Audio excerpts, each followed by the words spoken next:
Hello and welcome to episode 1 of Dogger Saints, the unofficial St Johnstone podcast. In this episode we talk all about the Killie comeback and the curse of the sacked manager. Alex Dyer is a goner. Hibs fans react to semi-final defeat, and the cup final kit launch, and the Fat Lad guide to macaron sizing. Saints TV co-commentator Danny Griffin, is he the Roy Keane of St Johnstone? And we also chat exclusively to Kieran Mcanespie about his time with Saints and Babe Station. Our weekly featured dog run tour takes us to Estonia this week, and we'll have a wee look ahead of the match with Rangers at Ibrox on Wednesday. So hello and welcome to the Dogger Saints unofficial St Johnstone podcast. I'm Sam Miller, I'm joined by Danny Williams. Sam, how you doing, mate? Better, can hear you now after we had some technical difficulties, but we're all up and running now. So yeah, a couple of Saints fans deciding to start a podcast covering all the ins and outs that we know about. Nothing better to do. Well, this is it. Welcome to Lockdown 2.0. So, the name Dogger Saints. When my wife first moved to Perth, she's Falkirk originally, and I said I was going to Dogger, she was a little bit concerned. I can understand why, to be fair. I imagine you would be in similar circumstances. Yeah, well, as you may have picked up, anyone that's listening, you know, I'm not from Perth originally. No. Yeah, so when I moved here about 4.5 years ago, saying, "Oh, we're going to go for a pint at the Dogger," and I was really concerned. You know, had I moved to a town full of perverts? Had I? Yes. Regardless, yes. Stupid names. I don't know. Yeah, I mean, it could have been a combination of everything there, really. But we'll. It's the story behind the name, and you'll know better than me, son, because I've heard about 25 different versions of this. Yep, most of them involve the car park, but we can rest assured that is not the whereabouts of how the name came about. I heard recently another option today, which sounds the most legitimate. Basically, the term Dogger Saints came from somebody going into the pub on the Fuse Road, basically in Perth, is the Dogger. And it got its name when a guy went in one day and his wife said, "You're not going to that doghouse again." And then all of a sudden the name stuck. Doghouse to the Dogger. Or I actually heard Dog's Hole as well. You're not going to that Dog's Hole. The name Dogger stuck. That's where a lot of Saints fans drink. A lot of directors drink in there as well, actually, and former players. So it's got an affiliation with the club, but that's where the name Dogger Saints came from, and that's what we're naming the podcast, the Dogger Saints unofficial St Johnstone podcast. I mean, my personal favourite of all these, and I'd not long been in Perth, and I was playing golf badly as ever. I said to the guy I was playing with, I was like, I'm going to head out for a pint after, you know, just as you chat on your way around, and he said, "Oh, where'd you drink?" And I was like, "Oh, do you know the bowling club up on Fuse Road, the staff club?" And he went, "Oh, yeah. Oh, we call that the Dogger." And I was like, "Right, so this is actually a widespread thing throughout Perth." I was like, "Do you drink it there?" He's like, No, just not as the Dogger."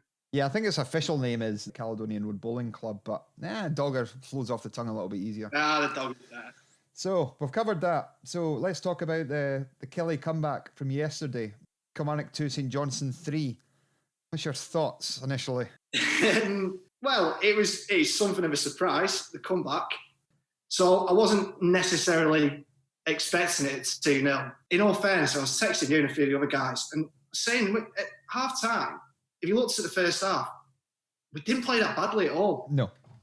I think we probably had the better of the ball. It was just problems that they've sort of been there all season, both ends of the park. A couple of really soft goals for them, to be honest with you. It wasn't great defending. And then even though we had the ball in some good positions in the first half, there wasn't too many clear-cut chances.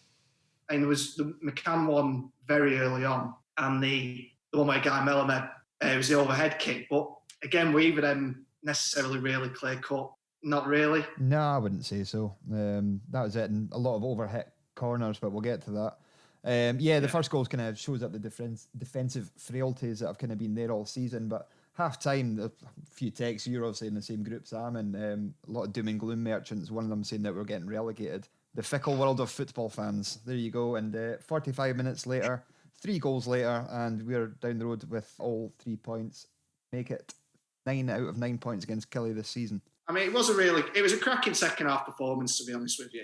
It was very, very good. And not at any point did I really feel that Saints looked threatened at all in the second half. No. Apart from at the very end.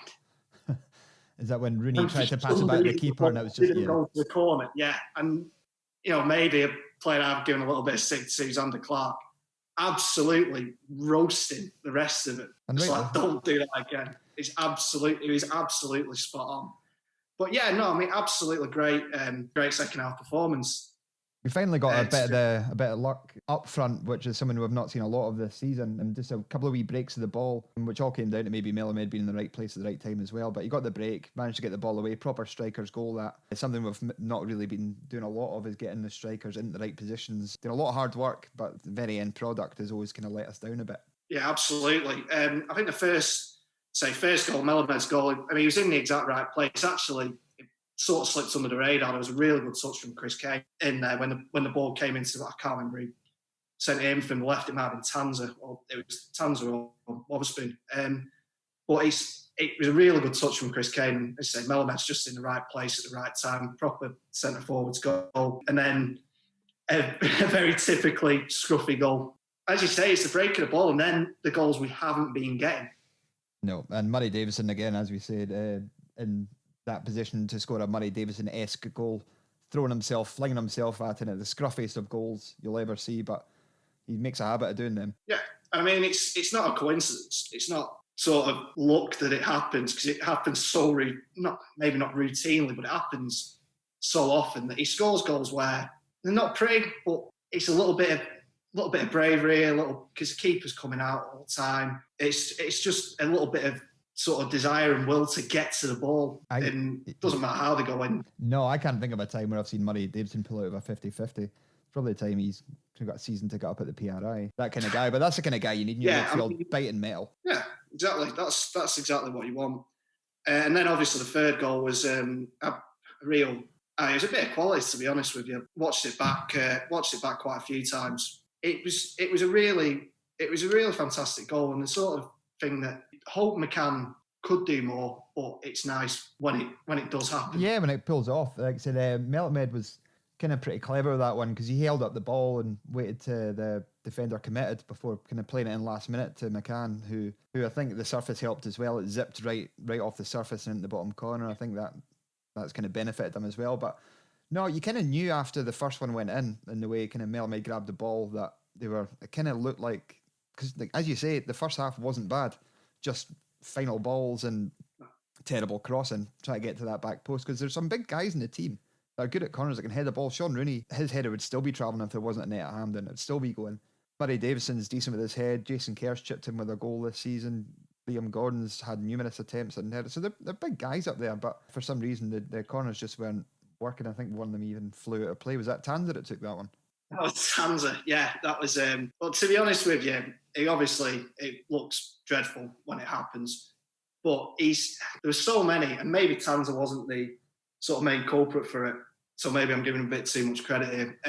There's more Spoonies that were just getting a little bit, they were just really non-threatening. Like you say, there's so many good, we saw it last week in the semi-final, there's so many threats there off set pieces. And it is a real avenue. And to be honest with you, when you're in the sort of position Saints are in the table, if you've got that outlet, if you've got that threat at set pieces, it's a real avenue for you. But it was, I said to you, it was life imitating art, really, the corner situation. And that particular art was. So, 3 goals coming as they did. It was, just them breaks of the ball and that little bit of class that's just maybe been lacking. Maybe that little bit of cutting edge, which I think, you have to give credit to Melamed for. Yeah, I think he's been a standout. I think he's technically very good. Remember seeing the Lithuanian team in Trakai, who before we played them weren't that fancied against us. I think their coefficient was well down. That was the team you kind of wanted to get. And then they turned up at McDermott and they're pinging the ball around and passing it around. Technically, they're very good players. Same as, I'd imagine Israel will be very, very similar to that. But yeah, he's got all the abilities to be a great player for Saints, and hopefully he can kick on and we'll get a deal done for him. About the system you mentioned, about Ali McCann, we could talk about the system and formations all day, but I think we'll probably save that for another podcast. That's a whole show in itself, I think. I think so. But we'll talk about Alex Dyer. Fortunately, he got his jotters after the match. Another one in the long list of managers to play their last games against St Johnstone before getting the hook. He was never the fans' favourite for the job. After he came in was Alessio, who was... Yes. Even him, he was going to struggle after Steve Clark. You do see it, and you can't really blame them. There is that heightened expectation now at Kilmarnock after the sort of riches they saw with Steve Clarke, and particularly where they'd been before that. It was always going to be a tough gig for anyone. And I think Dyer probably still felt a little bit. I know they had Alessio in between, but he was only there for such a short period of time. It was a few months, really, wasn't it? He was there, and then Alex Dyer came in. You know what? It's unfortunate for him, but he never really struck me as the type of person that particularly looked like he was going to be in it for the long haul. No, he's... no, I'd have to agree with you on that one, but yeah, he's not been the last person to lose his job after playing Saints. I think Craig Levein was the last one for Hearts in October 19 after a 1-0 win, Christoph Berrell in goal midweek game. Before that, Jackie McNamara for Dundee United in 2014, Tommy Craig at St Mirren, Stuart McCall at Motherwell, he resigned after we beat them. Yogi Hughes was Mutual Consent, Jim Gannon in Motherwell in 2009, Billy McNeil, Celtic 91, but the contentious one is Wim Janssen in 98. Technically resigned as champion. I'm not sure we can have that. Well, I'm not sure we can have that. Technically, that seems I mean, it's no coincidence. Certainly not. It's no coincidence, but basically, we'll have it. We'll have it. I see what he did. We beat St Johnstone 2-0 at Parkhead. My career isn't going to get any higher than this. I'll step back. Leave it at the high point. He's probably thought, you know what?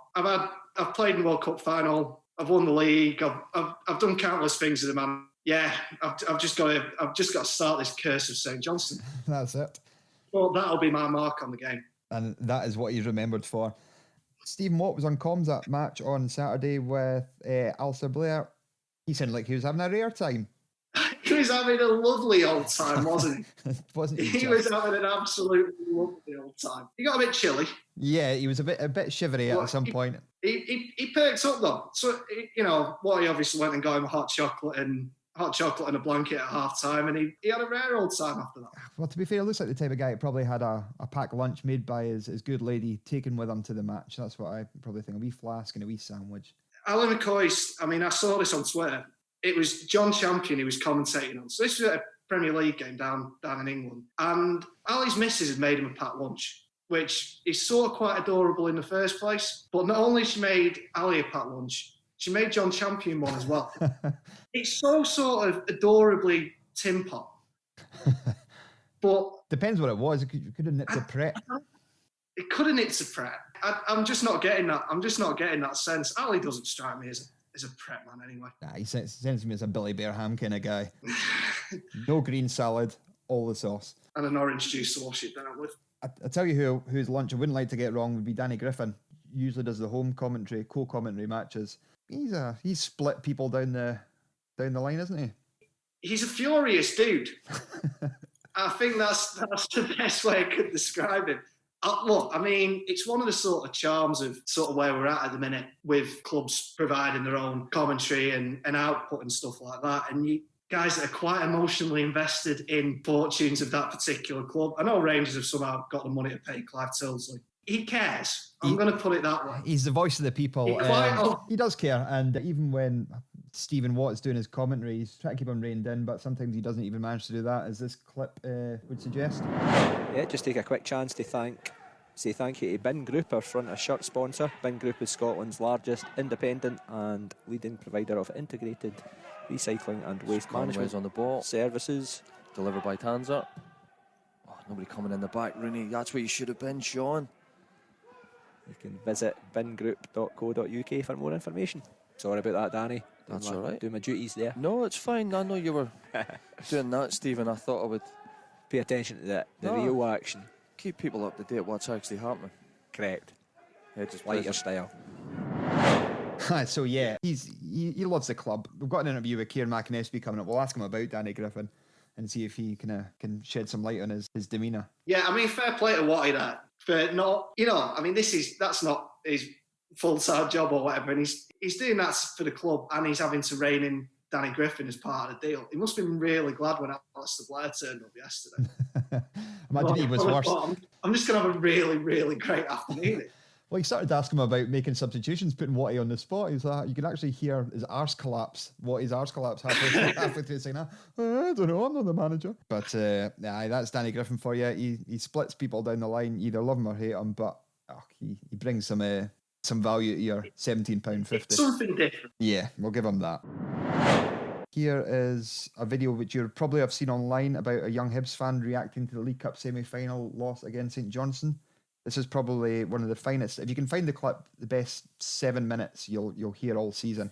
It's full time at Hampden in the Betfred Cup semi-final. Hibs' biggest chance of winning silverware in God knows how long. St Johnstone, probably not the easiest draw we could have got. Maybe could have got St Mirren, but we can't really complain. We should be pumping all those teams that were left. But no, 3-0 to St Johnstone. Now, I'm sorry, but that's absolutely pathetic. That's just that's just tin pot club stuff. You don't go to Hampden as the favourites for the trophy and get absolutely hammered by St Johnstone. They're crap. They've got Stevie May up front. That is absolutely dreadful. Who loses 3-0 to St Johnstone? The last team they beat by that scoreline was like Peterhead or something. And now they just started to rip us in the end. At the end, they were just playing normal passes, playing it about, playing tiki-taka, doing rainbow flicks and keeping up God knows what. Because they knew they'd beat us. They were just ripping us at that point. It was genuinely a piss take at the end. I'm sorry. But that was absolutely dreadful. And honestly, I really do not know what to say. Beaten 3-0 by St Johnstone, we're meant to be a top 4 side. St Johnstone are meant to be coming 8th every season, and that's considered a good season for them. Whereas our season should be 3rd place every season, should be gubbing everyone, but not. The players are non-existent. Yeah, that's quite something. I mean, I'll be kind initially. One, it's a young lad who's very emotionally invested in the fortunes of his football club. Probably some would say too much, but I have absolutely no room to talk about that from when I was presumably his age. But there's a couple of things I'm sort of took from it, really. I mean, I would say that was the kind way of putting it. The unkind way of saying it's just a complete and utter gimp. But he's obviously looking for likes on the internet, which fair enough. It's two men in our 30s starting a podcast. Maybe can't cast too much judgment over. First of all, yeah, of course he's got Man United pennants on the wall. That's a great look. You would say that. Then, secondly, he's got a snooker cue that admittedly I haven't seen this lad stand up, but he's got a snooker cue that looks taller than him in the background. But it's just extraordinary. But I think what you say is it's the whole crap about I've just heard in that clip there. It's the whole crap about St Johnstone are shite. Why are we not beating them and all that? Look, as he very well covered, if you see the whole 7-minute thing, as he well covered, Hibs were also shite. Yes. And on that day, Hibs were an awful lot. Well, after the first half out, were an awful lot more shite than St Johnstone. So it's just a typical attitude. And Sam, you'll have had to put up with this a lot longer than myself. It's just totally underestimated. Yeah, it's on a long list of excuses that people come out with. Saints are long ball merchants. They're a big team of cloggers. They play defensive football. They play anti-football. We should be beating teams like St Johnstone. But the fact he said we should be 3rd and they should be happy 8th and 9th is completely underestimated how good St Johnstone are. We're finished, I think I read they were 8th or 9th times higher than them in the last 10 years. And a lot of that, they were in the first, they weren't even in the same division. Yeah, it's absolute bollocks because you look at it, and I've said this for, all right, as the season's panned out, things have got a little bit different. But apart from Rangers and Celtic at the top, and then probably 2 or 3 teams like right down the bottom, a couple of, well, certainly one of which has very much exceeded expectations so far this season. So, you could probably, you could get a Siggy paper in between the sort of quality and output of 7 or 8 teams in that league. So probably for the likes of Hibs and Aberdeen fans are guilty of it and stuff like that, to be giving it all, St Johnstone's shite and, we should be beating them. They probably should, but they're not. And they need to understand why they're not. Because just because they're a bigger, it's nothing's changed. It's probably done us a favour going under the radar, but it's probably also a good thing that Martindale his success stories coming by, because again, that'll sneak. Saints won't be the headline grabbers in that cup final. It'll all be about Martindale and being fit and proper and all that, and what a job he's done there, which means Saints can go about their business, sneak under the radar, and do what we do. If we go into a cup final as favourites, I think the last time that happened was against Stranraer in the Challenge Cup in '96, and that didn't turn out very well. Danny Griffin on goal, but I don't know. I wouldn't like to be in the change room with him after that one. Do you want to know something? I said when the draw for the semi-finals came out, the one team I wanted to avoid, because I genuinely think they bring out the worst in Saints, is Livingston. Yeah. And I mean, admittedly, we've got to play them in the final, but I think final's a bit of a different kettle of fish. But I was glad to avoid Livingston. St Mirren couldn't really care less about it either way. I wasn't, even though on paper the strongest team, I was all right with Hibs. I was absolutely fine with that. Yeah, so was I. Because we've got a good record against them, don't we? Home and away. Good record, and like you say, the pressure's all on them in terms of they were big favourites. So it suits Saints to sort of go under the radar a little bit. Also, Hibs just arse it. So I mean, I don't blame the lad for being angry and upset, because he's had to deal with his own life with that. So and just another thing to come out of the video, and for anyone out there who catches the whole 7 minutes, we notice it about 5 minutes in. He says that's all I've got to say about that. It's not though. I'll leave it there for now. No, it's not. He goes on for another 2 minutes. And another thing. Frightening. It's nice to see him upset, because it means not just because Hibs have lost, but yeah, it's almost up there with that other video of the guy getting pulled through the ringer watching the match by himself. Did you see that one? I did. I mean, again, yeah, we've all been. Oh, we have all been there. It's just funny when the shoe's on the other foot. We've all been there. Yeah, but by the time I'd actually watched them matches, I was getting an email through saying Saints had launched a cup final kit range. What's going on with that? It's extraordinary, really, how on the ball they were to get that out. Because usually you'd expect this kind of nonsense to happen the week before the final for delivery in June. But no, fair play to them for getting a kit out. It's a smart looking thing as well. So they need to cash in. They need to. So fair play for getting that all organised and up and running as well. Absolutely, and I think the whole thing about it is because obviously we'd all love to be looking forward to a day out at Hampden, having a few or too many beers and stuff like that, and the bus is down, and just having a big day out with our mates, and then with any joy the football goes as we'd hope it to. But it's quite nice in these times that they are making a bit of a fuss about it. And they'd be doing that anyway, but it's quite nice to have something to make a bit of a fuss over. Yeah. And the shirts come out and all that, and big programmes and the pies and pie boxes that they sell and all that. It'll be. I think they're doing it really, really well. And yeah, it'll just be something.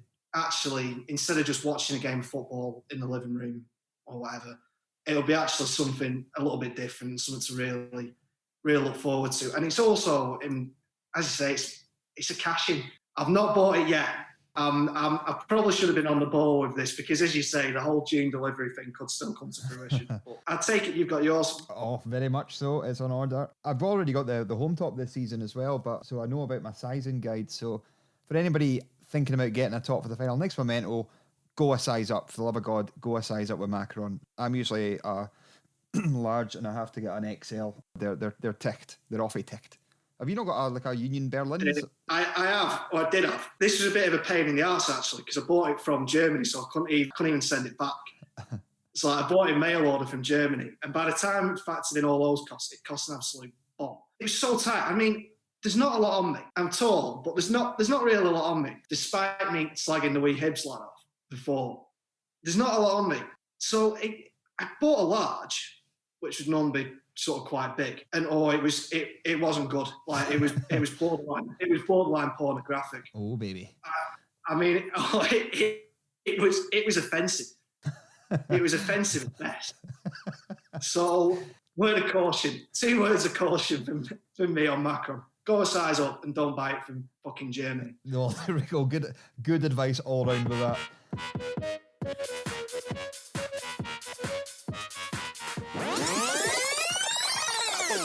And Vidar reset. It's given it away! It's a blunder by a reset, and Kieran Mcanespie scores. Kanchelskis against Ameo. And on the overlap, this is a chance for St Johnstone to seal the victory. Mcanespie's got a chance. It's a goal for St Johnstone. 3-1. Game over. So it's time to introduce our guest. He broke through in the title-winning season of 96-97 and went on to score memorable goals against either side of the Old Firm. Also playing in both Monaco and Vassar, he made 50 appearances, scoring 5 goals before departing for Fulham in 2000. Realising the grass isn't always greener, he returned 4 years later to make a further 23 appearances for the club. Also turning out for Hearts, Bournemouth, Ayr, Alloa, Morton, Dumbarton, Arbroath and Stirling Albion, and he's the current manager of Cumbernauld United. I'd like to welcome Kieran Mcanespie. How we doing? Not bad at all, mate. How are you? I'm good, thank you. Good. Good. Busy day. I bet. Was that the reason you kind of moved away from full-time football? Was it a job in the fire service that you left full-time for? No, kind of combination of two things, Sam. Injuries and lack of ability. I'd been back to St Johnstone after leaving Falkirk and just got plagued with injuries under Owen Coyle and John Conley. I just couldn't get rid of little niggly injuries, and then when they'd offered me a 6-month deal when Coyle would come in, an extension, and then I couldn't shift a calf injury and back injury, and it just snowballed, and just the inevitable was happening. And Coyle just said, "Listen, I can't offer you anything. I've not seen you play. I've not seen enough of you to really offer you anything." So I was gutted, but I understood the dynamics of football. So it was just, and then at that point there was kind of realisation factor kicked in. Really, just need to become a real human and get a job. You see that with a few players now anyway, with Shea Logan, he's a trained plumber and stuff now. A lot of the players now are taking on a second, try to do trades in that during their playing career. The PFA have been massive in that. They've been very proactive in getting opportunities for boys to go and get a trade. There was like, when I was, I think it might have been at Falkirk at the time, there was kind of early 2000s, they had open days at Hampden. So during the summer, so there's like loads of like the fire service, police service, ambulance service, banks, all sorts of companies would go. And it was like almost like a speed dating, like maybe a minute and a half, and they would pitch to you about the job. So for the boys that now, the PFA have been really proactive in that and getting things in place, but it's apparent now, Scottish football, there's no money in Scottish football. No, not since the late 90s. There's no, it doesn't matter how good a kid is, unless you play for the Rangers or Celtic, really, you'll still need to go and get a job. Aye. You know, it's even if you manage your money right, if you play for Hearts or Hibs or Aberdeen, you're going to get top dollar. It's still not enough to sustain the lifestyle that you would have done earning your 150, 200 grand a year. That's not going to be enough as a pension. The money you're talking, that's England, that's Premiership, Championship in England money. Couple of big moves and that's you set for life pretty much. Like players like Nathan Lowndes, he's still kicking about Perth. He's well up in the police now, and I think Savile Milne as well. Nathan's a grass. I mean a cop. So he's now he's done well for himself. Done very well for himself. But again, it's the game's changed in the sense of the awareness of what's going on around outside football. Mm-hmm. Football and society's changed. The mentality's changed. It's apparent now again where young players would rather look like a footballer, the gear and all that, and cut about in 5 or 6 different tracksuits. These respective teams say, I played with Celtic, I played with Hibs, I played with Hearts, I played with Rangers, as opposed to saying at 15 years old, stay one club. Yeah. Stay one club until you're 20, 21, go and learn get an education, and then if you're good enough, you'll stay. If you're not, you'll go and move on. But what's happening now is that it's knowing that the product in Scotland isn't the greatest, particularly from a financial aspect, that people now need to say, look, go and get a job, go and get a trade where you can train in the morning and go and earn a couple of bob in the afternoon, if it's fitting kitchens or bathrooms or anything along those lines. So, and I say the PFA have been great. They've been very proactive in that and allowing players, because footballers are all the same, where it's like, I'll do it tomorrow, do it tomorrow. Yeah, don't see the big picture. It never transpires. 100%, Sam. And that's one of my big... I don't have many regrets in football, but I've made a lot of bad decisions.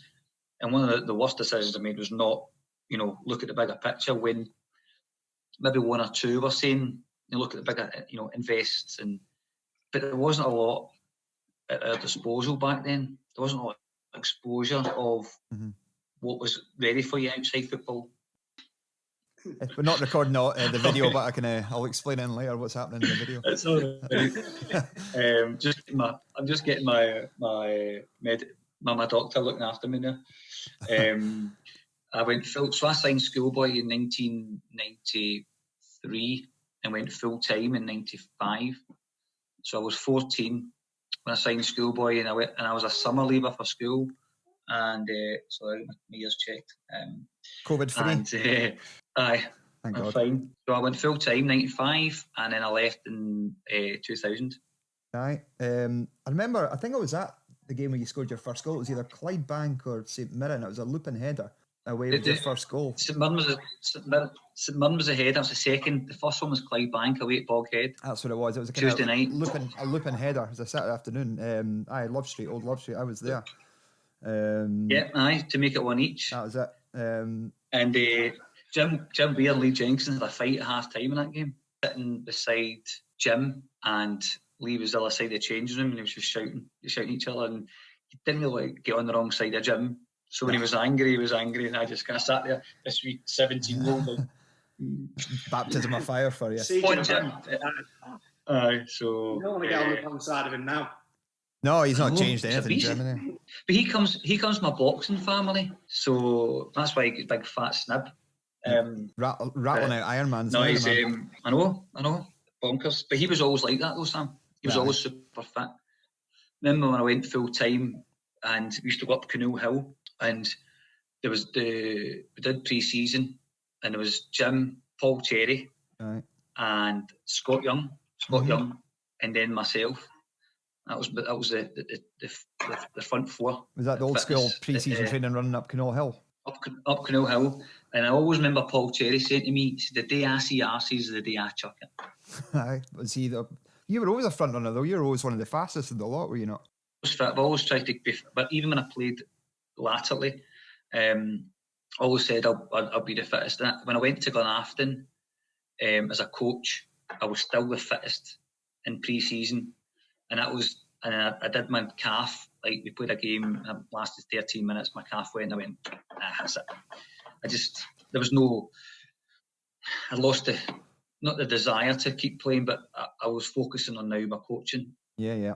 We'll go to the summer of 98. You'd booked a boys' holiday at Magaluf, and he gave you a call to say you're off to France 98 with the Scotland squad. Aye. I was playing golf. Stuart phones me and he says, "Listen, I've been on the phone to Richard Simpson from the SFA. You've been invited to go to USA and to France for a World Cup with the Scotland squad as a hamper boy." And I was like, all right, cool. But I need to phone Mark McCulloch. Aye. He says, why? I said, I booked my holiday to Magaluf.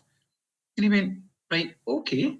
Do you do that then? I said, right, I'll phone you back. So I phoned Marco and I says, mate, I've just had Stuart on the phone. He went, is everything all right? I says, aye, listen, look, I've been asked to go to France 98. I've been asked to go to the World Cup with Scotland squad and go away to America. Oh, did you do the pre-season in America as well? So went to America for 2 weeks and then came back and then away to France. And he went, so what are you phoning me for? Because I've obviously booked my holiday and he went, fuck off. Aye, go get packed. I says, you kidding me on? He says, back on that phone and tell him you're don't be so stupid. He was raging me. So I just phoned Stuart back and said, listen, I'm probably delighted to go. Yes, so who was it you're away with? Well, Mark Burchell was one of them. Paul Gallagher? Paul Gallagher and Darren Young. Oh, okay. With the four of us. But only me and Paul Gallagher went to America. Okay. So the two of us went to America and they played Colombia on the Wednesday night, and then they played the first week, and then the second week they played the USA in Washington, and they played Colombia in New York in the Giant Stadium. But that'd have been a decent experience, if nothing else. Do you know what? It was probably just my makeup as a young player, but I didn't appreciate what I had. obviously laterally, kind of later on in life, you appreciate what you had as a player, and you look at watching football now, you think, Jesus. Yeah. But when I sit back now and think the experience of that whole time, the 5 weeks, it felt like when they get beat by Morocco in the final game, 3-0, wasn't it? It generally, I felt that I had lost. Do you know, because you're with the boys every day for 5 weeks. Eating, the training, the the only lot. thing, we played a bounce game, but it wasn't until now you think, geez, and just not being able to appreciate it properly. I wish I had done. Again, that's just the way I was as a young player. But you had, how old have you been? 18? 17, 18? I was 18. Aye, yeah. I didn't know. I was just going to say, I did hear though that you started forging signatures for Colin Henry on Brazil shirts. Is that right? Yes. So they had, but we were doing that for years at Saints. So you might have a signed ball that me and the boys had signed. That's it. Getting them all at the loft, getting binned. Shattered The illusion. That's it. Listen, I'll be able to tell you what one's mine. My ones were Jim Weir, John O'Neill, and they're my two easiest ones to do. I remember Jim Weir's talking. Ronnie Cranston's easy. So what had happened with Colin Henry after the Brazil game had said to us, was it before it or just that? I can't remember what it was. He said, "Listen, I've got Brazil shirts here. Would you get them signed after the game?" I says, "That's no problem." So I had to get a delegate, a security guard, to take me round. It was under the tunnel. So the 5 of them folded up. So I stood at the back, and we were going to the bus, and there was Ronaldo came out, signed it. Bebeto signed it. Roberto Carlos signed it. Danielson signed it. The four sort of at the tops, and then just as I was walking away, Rivaldo came out, so I didn't get a chance to get his because they was like, "Oh, they need to go." So we got back to the changing room and I opened them up, and they only signed 4. So the way they'd folded the top 2 and the bottom 2, and the middle one had slipped back, so I didn't get that signed. So he says to me, "You did it for the signatures." I'm your man, Braveheart.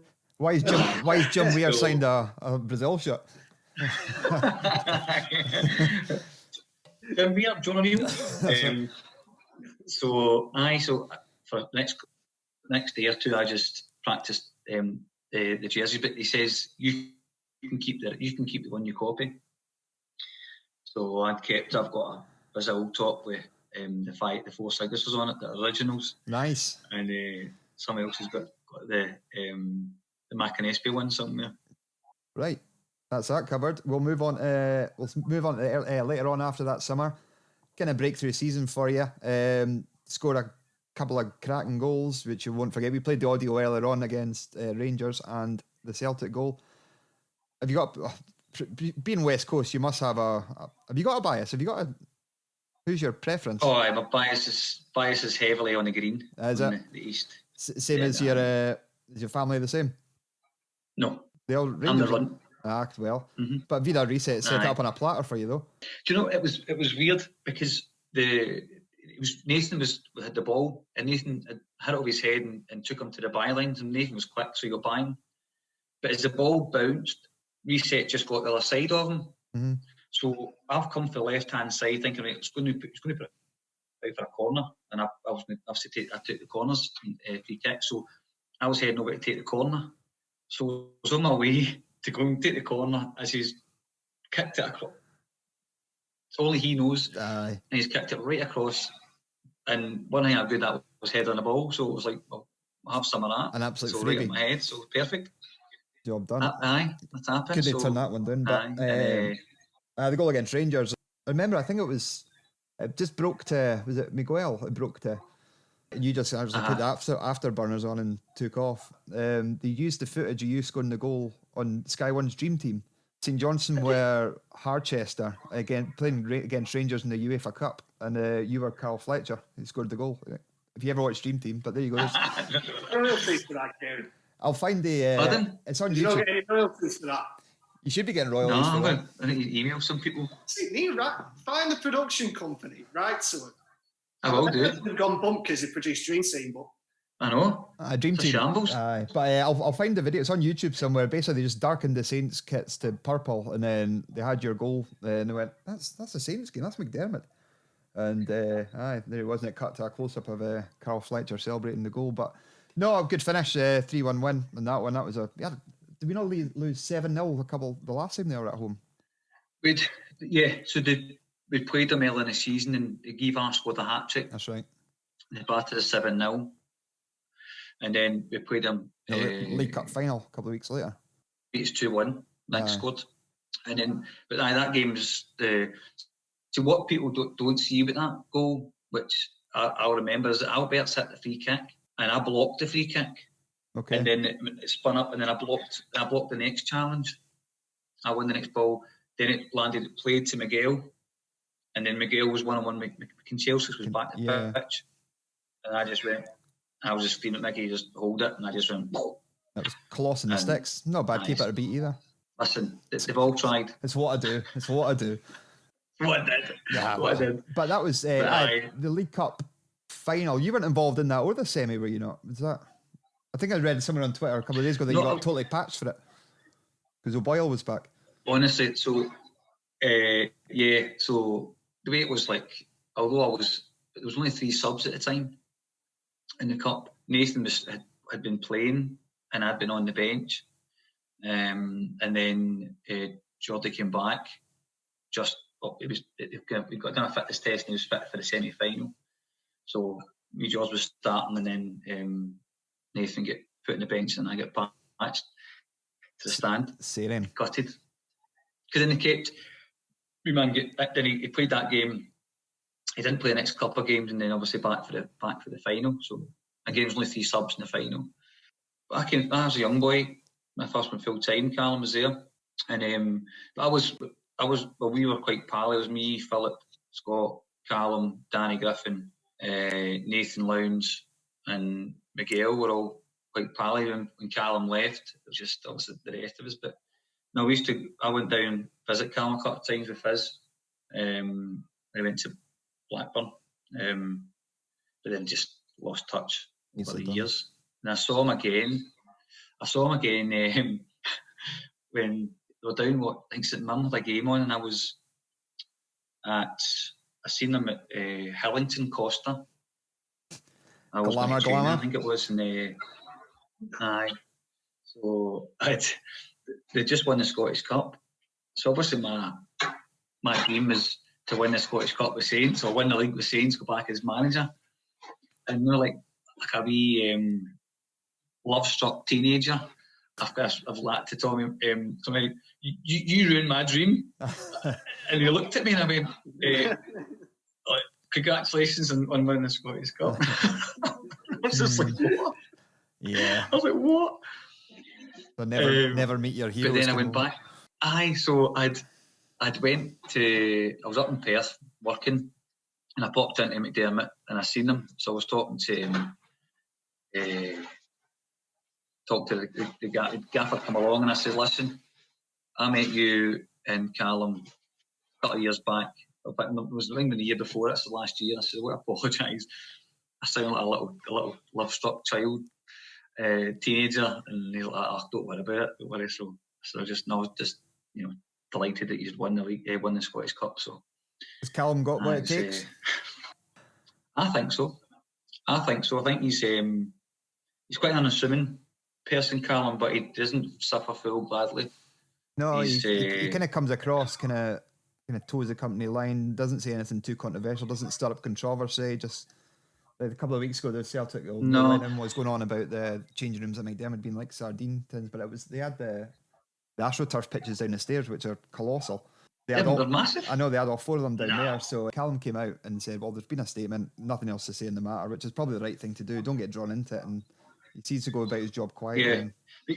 He's a very intelligent person, Callum. He's very, he's got a degree, and he's an engineering degree. He nearly chucked it. So his nickname is Sport Billy. That was his nickname. Because he was like him and Fizzy. We used to go down to Glenalmond for pre-season, and the last day Aggie would put on a barbecue for the boys, God rest her, and we would him and Fizzy would just play tennis. It's like watching Wimbledon. Aye. Do you know, the rest of us were going and just underarm serves with they two up, smashing it. 40 rallies, and you're like, Make you get sick, away, go and have a beer. He was part-time, maybe I think it was 94, 95, and then he went full-time the same season as me, I think, or thereabouts, and Slip's like, no, don't chuck it, and he stayed. The club with a chance, because it Callum that season, and then the following season, Danny turned down $1 million from Derby. Talked about Danny Griffin earlier on. If you ever get a chance to listen to Saints TV, do so, because he's been on the co-commentary and he's the angriest man in the world. He's basically just like a fan in the sun. He's shouting for every handball, every free kick, every corner. It's great to watch. Honestly, I think he's slightly more like you're saying. He's just straight in the middle. He says what he sees. He's like Roy Walker. Aye. Say what you say, but that's him. Bash. He'll no hold back. No, that's he's probably not doing himself any favours for boosting numbers of his of the community Saints in the community stuff. Seeing that, I'm not sending my kids to him. They'll come back never wanting to play football again. But no, and by the way, what a gentleman, a nicer man. Again, moving away, just lost touch with Danny, and I got gutted with that, but still kind of keep in touch through Facebook and stuff like that. But it's just, I just kind of move on with life and get on. But a very, very nice lad. Aye. Was he like that when you were playing? He was angry. Yeah. He was. See, when I think about like my career and why possibly, one of the main reasons why I didn't make it was mentally. I don't think I was strong enough. I wasn't focused enough. Because Danny had the focus, the drive, the determination to be the best, one of the best players. Potentially, definitely one of the best players that Saints produced, but he could go into all sorts. I mean, he was renowned. He played one of his first games for Northern Ireland. They played against Italy, and he man-marked Del Piero at the game. He just as you do. That was him. And he was 18. He was youngest captain for Northern Ireland as well at 18. But he had the focus. But then when he got injured, the way Danny was, he was always last to training, first out of training. When he played. He was driven. He was focused. And I just think maybe the injury changed his perception on a lot of things, and he maybe just lost that drive to give it that. I don't know. Only he'll know. But he seems to love what he's doing just now. He's passionate. I've got friends who do community coaching at other clubs, and they say Danny's like as committed as he'll get, and he's passionate for it. So fair play to the boy. I have to ask the question. I've been asked it by 3 people. I've said if they've got any questions for Kieran Mcanespie. This could be a massive myth. Were you once a cameraman on Babe Station? Producer. Brilliant. Right, okay. I produced. So, long story short, friend I knew when I first went to London, worked for the company called Cellcast, and they produced a load of channels. Sidekick TV, Babe Stations, a couple of bid up TVs, kind of things, the auction channels. All the channels that are popular after about 11 p.m, basically. Yeah, or like at 2 p.m. in the morning, in the afternoon, sorry. So he would want to start a management. He had a management company. He wanted to go into football. So he said to me, "Look, do you come and do it?" I says, "Yes." Look, first I need you. If you come down, I want you to work for the TV company first. I said, "That's fine. I'll do that." And he said, "Look, we go and do the Babe Station and do producing." So I'm a moderator on it. So I was like behind the camera in one of the rooms, but I was moderating all the text messages coming in, so could put any naughty words out onto the telly. Starring them out. Aye, so you couldn't put bad words on. I had to X them out or change them to a little more fluffy. So I did that, but it wasn't getting me anywhere. I was run down. I'd not long met my wife, and she stuck by me fair play later. So I was just like, nah, this isn't really working out for me. And I just went, look, either you get me into the office and let me focus on being an agent, or I'm going up the road. And he's like, I can't justify the salary. And I went, well, that wasn't the discussion we had before I came down. So I'm off ski. So we'll move on. We'll move on. The producer, not the cameraman. So we can further. Can I have 2 follow-up questions on that before we move on? Go for it, Danny. Go on. You've got the contact details of any of the talent. That's question 1. And 2, second question, can you give them contact details to me? I've only got one on Facebook, And no, because she's married and expecting a baby. So. Oh, he's into that. Oh, that's my dreams dashed. Cheers for that, Kieran. Right. I want to go back to the football side of things. You'll be glad to know. Cumbernauld United, obviously, you're all furloughed at the moment. How far into your managerial career were you with them? Because you were assistant. So I joined them a year ago in December. So I'd left Clydebank. So when I joined the fire service a year ago in September, I had to resign from my job at Clydebank. And because my wife was due with her second kid, joined the fire service, which was going to be, really intense, the training and stuff like that. And I had to be focused on, both my family and my job. And I didn't ever think I'd get to a position, particularly my football career, I would have to choose work over football. And I had to choose, so I had to resign from that. So I hadn't really thought about getting back in about it, just focusing on my training. And then Andy Frame, who was the manager at Cumbernauld, had messaged me, listen, gutted to see you've left Clydebank, but it ain't never changes, you want to get back in about it, give me a shout, we'd like to get you in. So I was like, thanks very much. So it told me in December, and I went, right, okay. And then, so I've been an assistant, but I only get involved really in 5 games, just with the weather. Okay. And then that took us into March. And the next thing, Done. lockdown.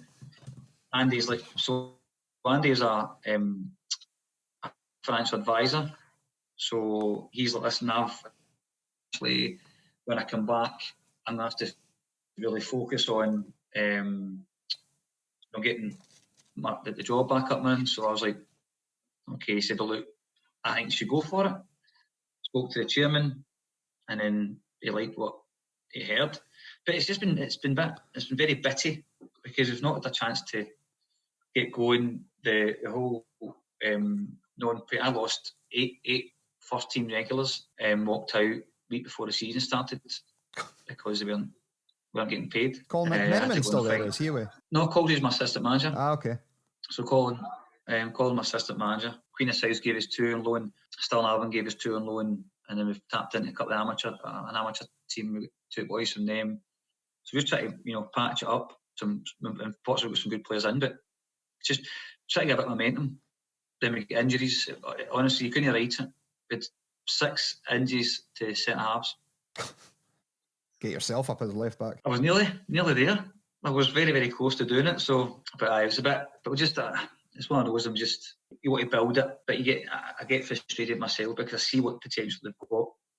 And I've always said when I went to being management would be my ethos is change the culture of the football club to become really professional, particularly at our level, to transform it from being kind of junior mentality. And the other one was develop young players. I did that at Clydebank.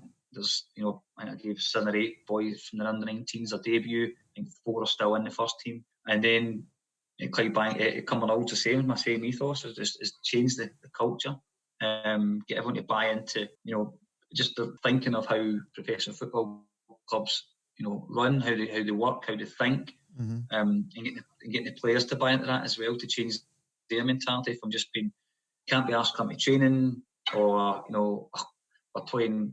I've got a book a holiday away next weekend because we're only playing so and so. Make it a priority. This is if you're ready to commit, you're ready to prepare yourself to go to the next level, then you come with us and you take it serious. If you're not here to learn, not here to work hard, not here to develop, you're not for me. Right, Kieran, so we're going to finish off in a wee quick fire this or that question. Give me the answer that comes to your mind first, your preference. So we'll start with your goal against Rangers or your goal against Celtic. Goal against Rangers. Paul Sturrock or Sandy Clark? Paul Sturrock. Cardio or weights? Cardio. Twitter or Facebook? Twitter. Netflix or Amazon Prime? Netflix. Music or podcasts? Music. That'll change. City break or beach holiday? Probably say holiday. Nice car or nice home interior? Not really a car person. I probably have to go home interior. Roddy Grant or George O'Boyle? Roddy Grant. Android or iPhone? Android. And finally, teal and magenta or green and white hoops? That's nasty. I know what teal and magenta is. Oh, you certainly do.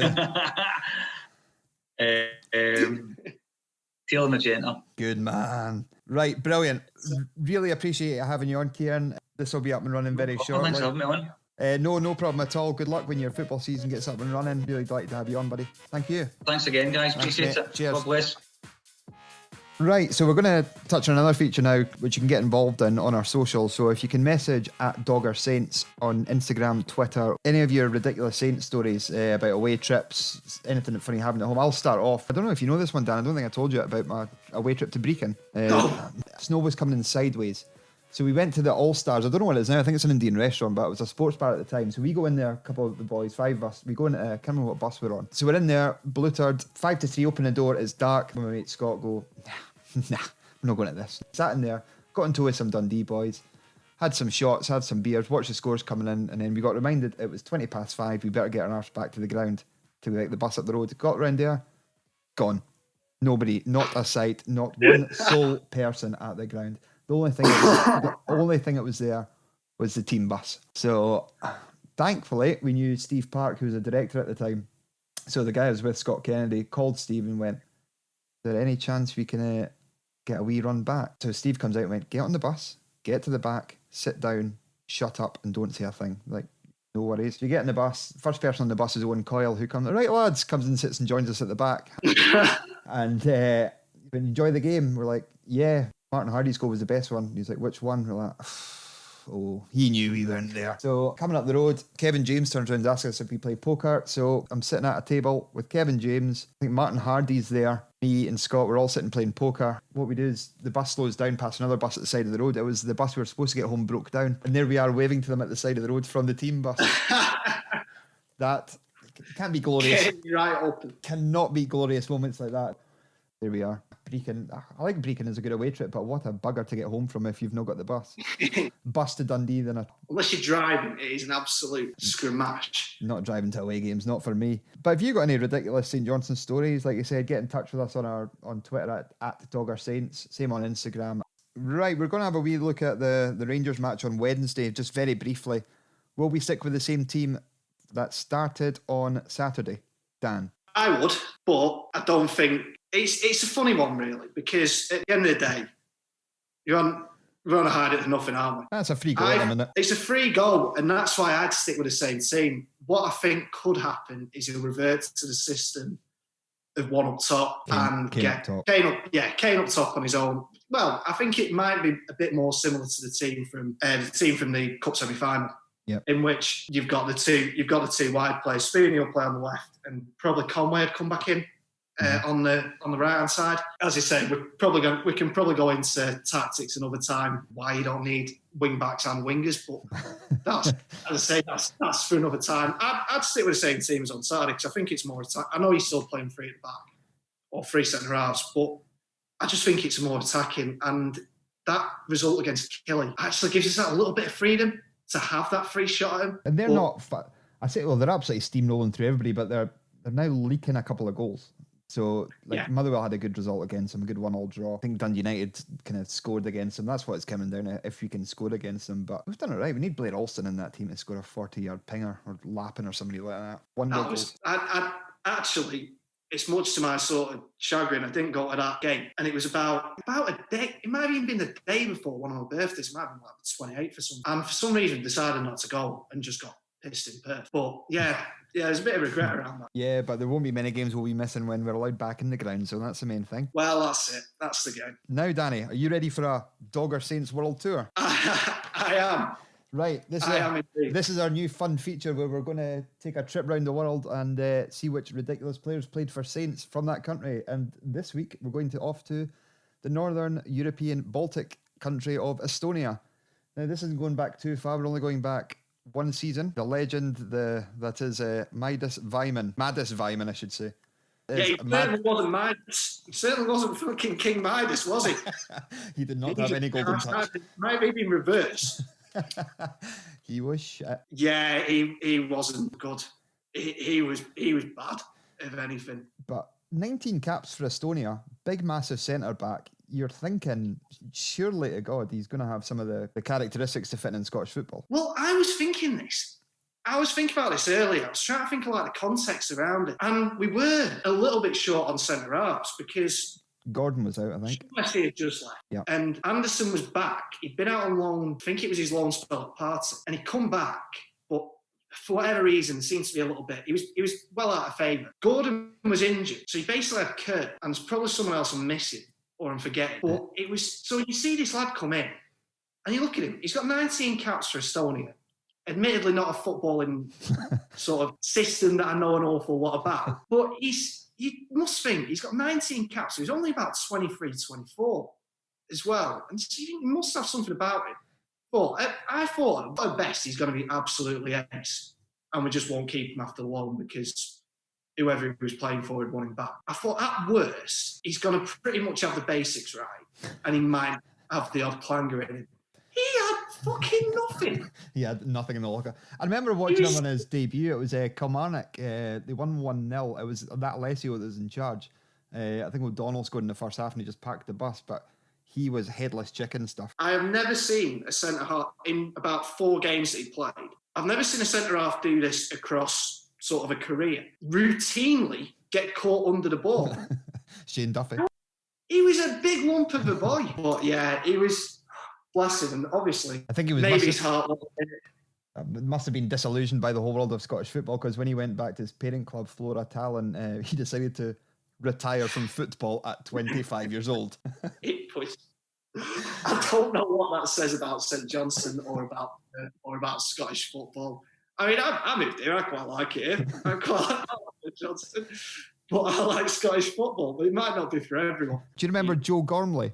He was another player at Saints. He was an Irish boy that we got, and he was another player that decided to get out of his contract. He was going to quit football altogether. He was in the Dogger. He came in one day at the Dogger in the afternoon with Danny Swanson on a Tuesday afternoon.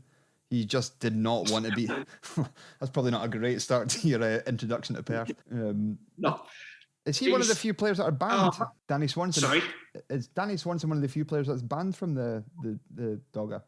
I think he is. I think he's banned. Might be. I'm not sure. I could not confirm nor deny.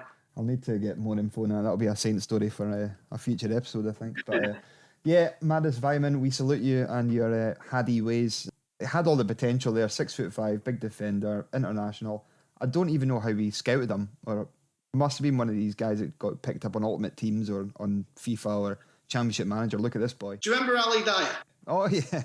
George Weah's cousin, yeah. George Weah's cousin. I'm imagining a similar situation to that, except, this guy was actually a footballer, which somehow makes it even worse.